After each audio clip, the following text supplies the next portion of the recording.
What's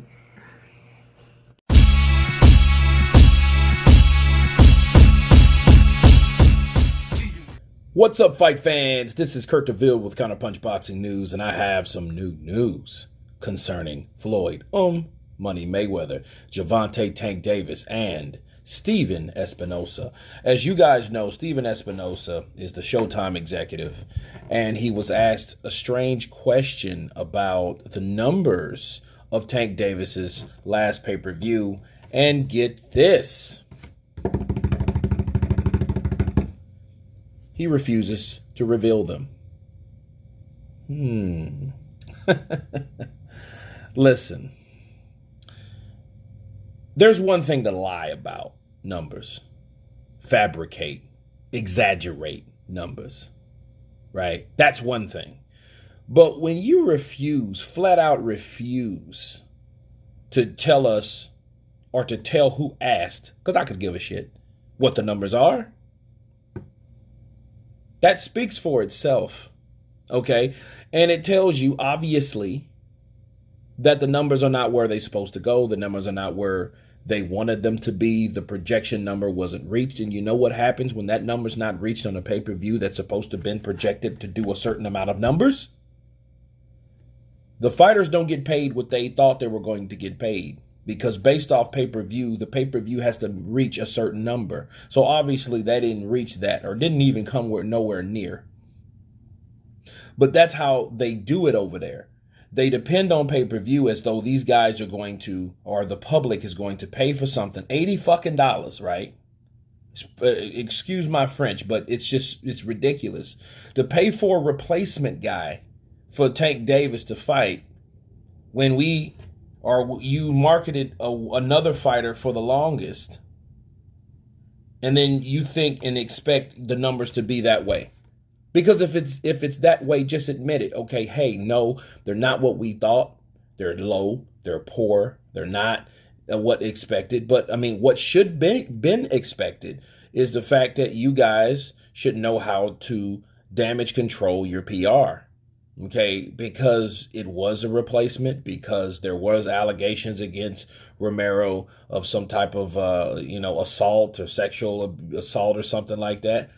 And that's why it didn't do what we thought. But Tank Davis is still a star. Well, another thing just hit me. They don't want to do that is because then it's not about Tank Davis. It's about who he fights.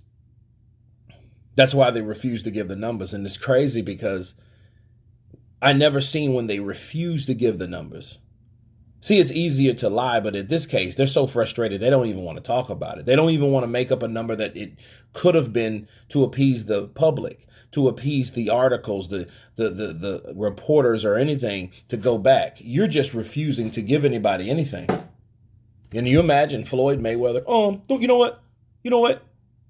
Don't give them shit. They don't have to know about Tank. They don't have to know about Tank. I'm like, no, we do need to know about Tank. Because he's already not fighting the guys he probably once upon a time wanted to fight, for one. For two, he's not making the money that you claim he's making.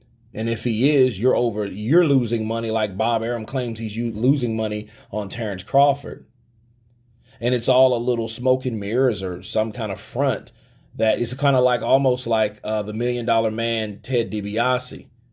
And we all know the $1 Million Man wasn't even making money like that. He was just, that was an image. So if you guys are just pushing an image on the point of, hey, he's making this and he's doing that, let me remind you, it's already out of the bag that guy, Tank Davis, that fighter on PBC, or not PBC, but on Floyd Mayweather Promotions, Floyd Mayweather Promotions, does not get paid like guys like Devin Haney, like guys like Ryan Garcia. He doesn't get that type of money.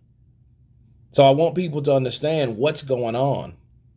Okay, and I think the refusal to give numbers is just the evidence of the pressure that's happening to Showtime. Okay, and Floyd Mayweather. See, they can't keep putting on pay-per-views like that and it's not building up or not reaching that number. Because the executives of Showtime are then going to start looking at it like, you know what, this isn't worth our investment. See, the biggest thing that made me a believer out of huge companies, okay, is HBO. You guys remember HBO. HBO was like the biggest, or one of the biggest, if not the biggest, boxing sports channel around. And they went under. They pulled the plug. They said, damn that. And they got out of Dodge. And you don't hear nothing from HBO no more.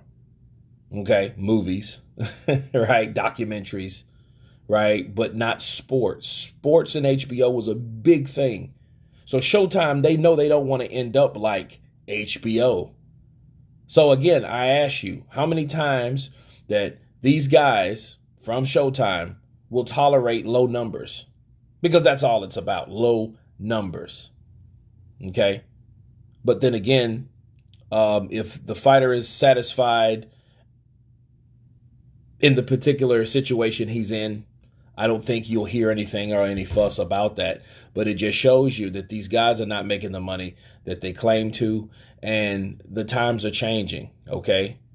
We're going from cassettes to CDs. It's CD era now. It's not cassette tapes no more. Pay-per-view is cassette tapes. Okay, the only time pay-per-views are valid, I think they should come around every so often.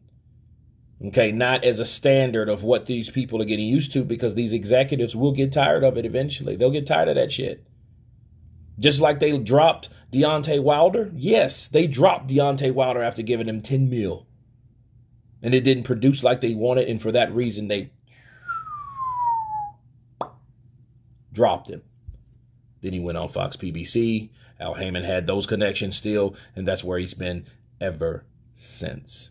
But anyway, you guys tell me what you think of Stephen Espinosa, Floyd, Money Mayweather, refusing to give the numbers for Davis and Pitbull Cruz pay-per-view. Please subscribe, and you guys been counterpunching. Peace.